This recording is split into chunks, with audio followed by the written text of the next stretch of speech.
বাংলাদেশের ইতিহাসে যতজন প্রধানমন্ত্রী এসেছেন এ যাবৎকালে ডক্টর ইউনূস সবার চাইতে যোগ্যতম ব্যক্তি, দক্ষ ব্যক্তি, এবং এখন আমার মনে হয় সে সবচেয়ে জনপ্রিয় একজন সরকার প্রধান, যাকে সরকার প্রধান হিসাবে রাখার জন্য মানুষজন সোশ্যাল মিডিয়া সহ বিভিন্ন সামাজিক আলাপ আলোচনায় বলতেছেন যে ডক্টর ইউনূসকে আরো বেশি দিন আমরা চাই। এর আগে আমি কখনোই এরকম দেখি নাই যে সাধারণ জনগণ একজন সরকার প্রধানকে বেশি দিন ক্ষমতায় রাখতে চাচ্ছেন। ডক্টর ইউনূস সম্পর্কে কিছু বলবেন কিনা?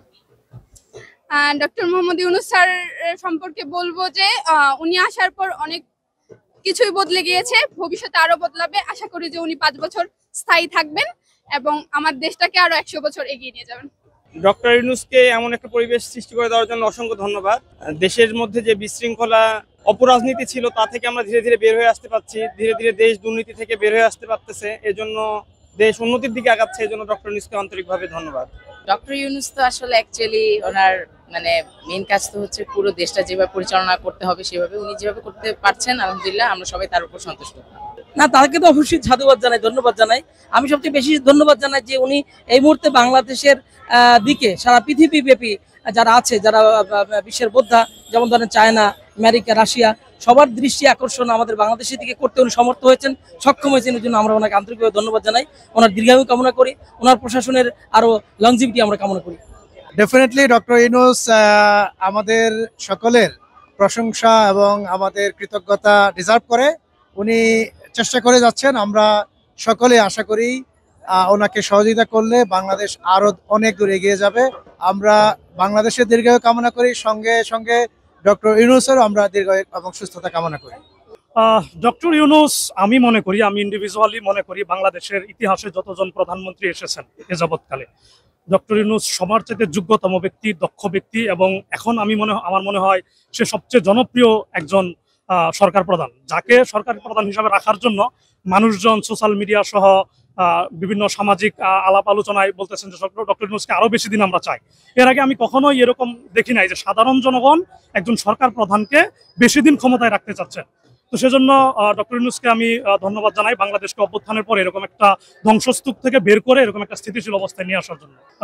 আমি আসলে চাই ডক্টর ইউনূস আপাতত 2-3 বছরের মতো থেকে দেশে একটা সুন্দর রাজনৈতিক কালচার যেন আসে, এরপরে একটা নির্বাচন হোক। অবশ্যই নির্বাচনের বিকল্প নাই, জাতীয় নির্বাচন হবে, তবে সেটা 2-3 বছর পরে দেশের রাজনৈতিক সংস্কৃতিটা হচ্ছে সংস্কার হওয়ার পরে নির্বাচন হোক।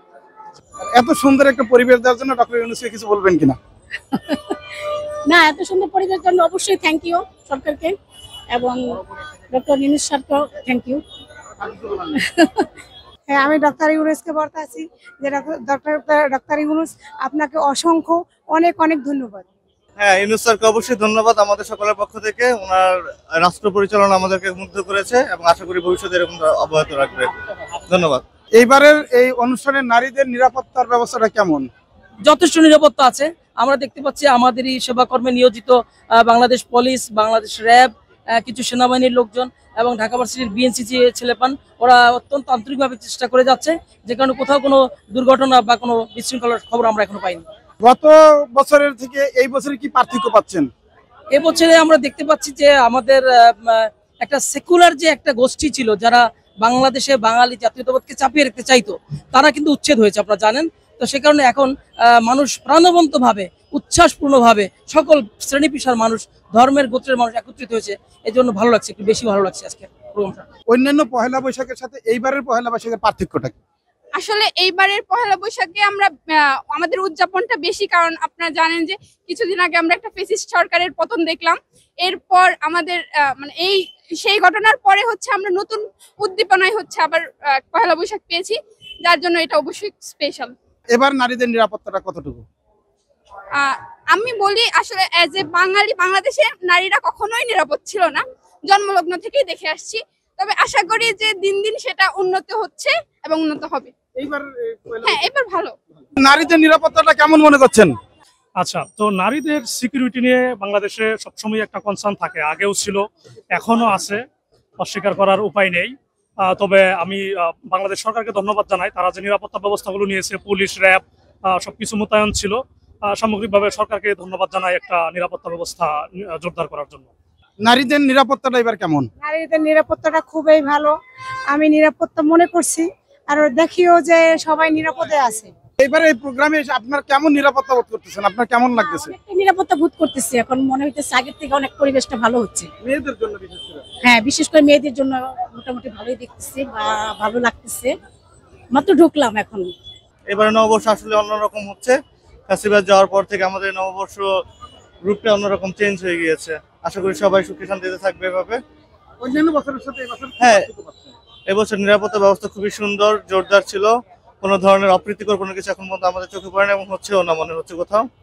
খুব ভালো হচ্ছে। হ্যাঁ, নিরাপত্তা হচ্ছে। এত নিয়ে আমরা আসতে পারছি আজকে। আলহামদুলিল্লাহ, খুবই ভালো লাগছে এখানে এসে। এখানে একসাথে সকল জাতি, ধর্ম, বর্ণ নির্বিশেষে একসাথে আজকের যে অনুষ্ঠানটা উদযাপন করতে পারছি, এটা খুবই ভালো লাগছে। যে অত্যন্ত চমৎকার লাগছে, কারণ আসলে এটা আবহমানকাল বাংলার একটা চিরায়ত রূপ। আমরা এটাকে সবাই মিলে এটা উদযাপন করি এবং বাংলা নববর্ষকে সাধুবাদ জানাই।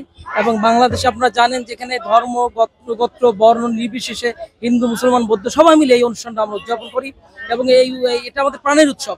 এবং এই জন্য আমরা দেখা যায় ঢাকা বিশ্ববিদ্যালয়ের চারুকলার বকুলতলায়, অপরাজয় বাংলা পাদ্যদেশে বটতলায় এবং আমরা এখানে টিএসসি ডাস সব এলাকায় এখন জমজমাট অসংখ্য মানুষ এটাকে উদযাপন করছে এবং এটা তাদের প্রাণের মেলায় পরিণত হয়েছে এবং আমরা সবাই এনজয় করছি। আমি আমার ছেলে মেয়েকে নিয়ে এখানে এসেছি এবং আশা করি যে বাংলার যারা বাংলাদেশি, যারা বাংলাকে ভালোবাসে, তারা এইসব মেলায় তারা আসবে না। অশ্লীলতা আসলে বিষয় না, সেটা হলো কি মানুষ যখন বেশি খোলামেলা হয় তখন সেটা অশ্লীল হয়।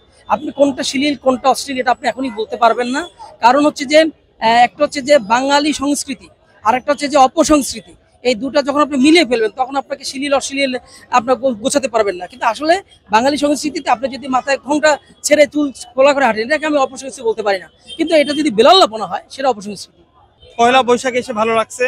ছোট বাচ্চাকে নিয়ে আসছি, বাচ্চা অনেক আগ্রহী ছিল পয়লা বৈশাখ উপভোগ করবে, তাকে দেখতে নিয়ে আসছিলাম যে গ্রাম বাংলার ঐতিহ্য কেমন হয়, শহরের ঐতিহ্য কেমন হয়, এটা দেখার জন্য বাচ্চাকে সাথে করে মূলত নিয়ে আসা, তার জন্যই আসা। অন্যান্য বছরের তুলনায় এবছরের পার্থক্য দেখা যাচ্ছে যে মানুষের মধ্যে আনন্দ উল্লাস আগের পয়লা বৈশাখের থেকে এবার দেখা যাচ্ছে বিগত কয়েক বছরের তুলনায় এবার অনেকটাই বেশি এবং বিভিন্ন শ্রেণী পেশার মানুষ এই পয়লা বৈশাখ উদযাপন করতে আসছে। অবশ্যই ভালো লাগার দিন আজকে, বাঙালির আজকে একটা প্রাণের উৎসবের দিন। আমরা অনেকদিন পরে এই উৎসব মুখর পরিবেশে আসতে পেরেছি, ভালো লাগছে। আমার ছেলের জন্য এটা প্রথম, তার লাইফে সেই প্রথম একটা উন্মুক্ত পরিবেশে সিকিউরড একটা এনভায়রনমেন্টে বাঙালির চিরচাহিত যে উৎসব, সেই উৎসবটি পালন করছে। তো সবাইকে ফ্যাসিবাদ মুক্ত বাংলাদেশের পক্ষ থেকে শুভ নববর্ষ। অন্যান্য বছর আর এই বছরে কোনো পার্থক্য পাচ্ছেন কিনা? আমার কাছে সিগনিফিক্যান্ট পার্থক্য আছে। আগের বছরগুলোর ভিতরে আমাদের একটা ভয় ভীতি থাকতো, কাজ করতো, নিরাপত্তা নিয়ে, পরিবার নিয়ে, বাচ্চা কাচ্চা নিয়ে আমরা এই ধরনের পরিবেশে আসতাম না। আমি সম্ভবত আমার ইউনিভার্সিটি ক্যারিয়ার শেষ করার পরে প্রায় 15-16 বছর পরে আমি এই প্রথম ক্যাম্পাসের দিকে আসছি। অর্থাৎ গত বছরগুলোতে যেটা হয়েছে আমরা অত বেশি উৎসাহিত হতাম না। আর এবার আমাদেরকে অন্তত রাষ্ট্রীয়ভাবে এনশিওর করা হয়েছে কোনো ধরনের নিরাপত্তা ঝুঁকি থাকবে না। এবং যেটা আমরা লক্ষ্য করেছি, আমি রমনা বটমূল থেকে শুরু করে অন্যান্য জায়গায় যখন হেঁটে আসলাম, পুলিশ থেকে নিরাপত্তা বাহিনী যেভাবে তৎপর এবং যেভাবে তারা সহযোগী, অন্য সময়গুলোতে তারা ছিল আসলে দায়িত্ব থাকার জন্য হয়তো বা দায়িত্ব ছিল, বাট এখন তারা দায়িত্বটাকে ওন করছে। তারা মনে করছে এই রাষ্ট্রের নিরাপত্তা দেওয়া, প্রত্যেকটা মানুষের নিরাপত্তা নিশ্চিত করার জন্য তাদেরকে দায়িত্ব পালন করতে, এই দায়িত্ব বোধটাই তারা এই বছর আমার কাছে মনে হচ্ছে খুব ক্লিয়ারলি আমরা তাদের ভিতরে দেখতে পাচ্ছি। সো এটাও আমাদের বর্তমান সরকারের প্রশাসনের একটা সফলতা মনে করি। এবার দাড়িওয়ালারাই বেশি আনন্দ করে আসছে আমার মনে হচ্ছে, আপনার কি মনে হয়? বিষয় আমার কাছে মনে হচ্ছে দাড়ি, টুপি, হিন্দু, মুসলমান, বৌদ্ধ আসলে এখানে ম্যাটার না। ম্যাটার হচ্ছে যে আমরা যেটা দেখছি যে মানে এক ধরনের একটা গ্রুপিং করা হতো আর কি। অর্থাৎ মানে দাড়িওয়ালা মানুষ মানে সে মুসলমান, মানেই হচ্ছে সে কিছুটা হয়তোবা এইসব কালচারের ভিন্ন পরিপন্থী মত অবলম্বন করে এমন কিছু, বাট আসলে কিন্তু সেটা না। আমরা কিন্তু সেদিন দেখলাম মার্চ ফর প্যালেস্টাইনে, আমরা দেখেছি আমাদের হিন্দু সম্প্রদায়ও কিন্তু তাদের প্রতিমা নিয়ে তারা ওই প্রতিবাদে আমাদের সাথে সামিল হয়েছিল। তার মানে বাঙালি আসলে মুসলমান হিন্দুর মধ্যে বৈষম্য করে না। আমাদের দেশে সবাই আমরা এক, এই উৎসবগুলো আমাদের সবারই। এটা বাঙালি উৎসব, এটা আসলে কোনো ধর্মীয় উৎসব নয়। পয়লা বৈশাখের পার্থক্য হলো বিগত পয়লা বৈশাখগুলোতে, বিশেষ করে আমি যে 7 সালের পর থেকে বললাম, এই পয়লা বৈশাখগুলোতে 7 সালে পয়লা বৈশাখটা আমার কাছে খুব বেশি মনে রাখার মতো ছিল। ঢাকা শহর একে লোকরণ্য ছিল। এরপরে যে পয়লা বৈশাখগুলোতে আমি ওভাবে সব ধরনের মানুষের অংশগ্রহণ পাইনি।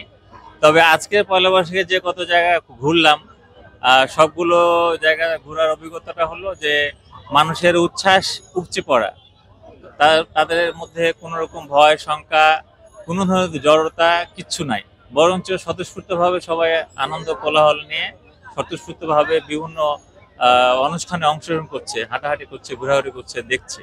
বিশেষ করে চারুকলাতে তো পা ফেলার জায়গা নেই, অসংখ্য মানুষ এবং চারুকলায় যে ধরনের প্রতিকৃতিগুলো, বিশেষ করে এবার নতুনত্ব যেগুলো ছিল সেগুলো খুব বেশি মানুষের আগ্রহ বাড়িয়েছে এবং ছবি তোলা, সেগুলো ঘুরে ঘুরে ভিডিও করা, দেখা নতুন মাত্রা এনে দিয়েছে। বিশেষ করে যদি বলি তাহলে পানি লাগবে পানি, এই পানির বোতল, এরপরে ৩৪ জুলাই, এরপরে হলো আপাত অবশ্যই, এরপরে হলো ইলিশ মাছ, এরপরে ছিল এই গরমের মধ্যে তরমুজ, সবকিছু মিলে খুবই নান্দনিক ছিল। আমি কিছুক্ষণ আগে ঘুরে আসলাম, খুব ভালো লেগেছে।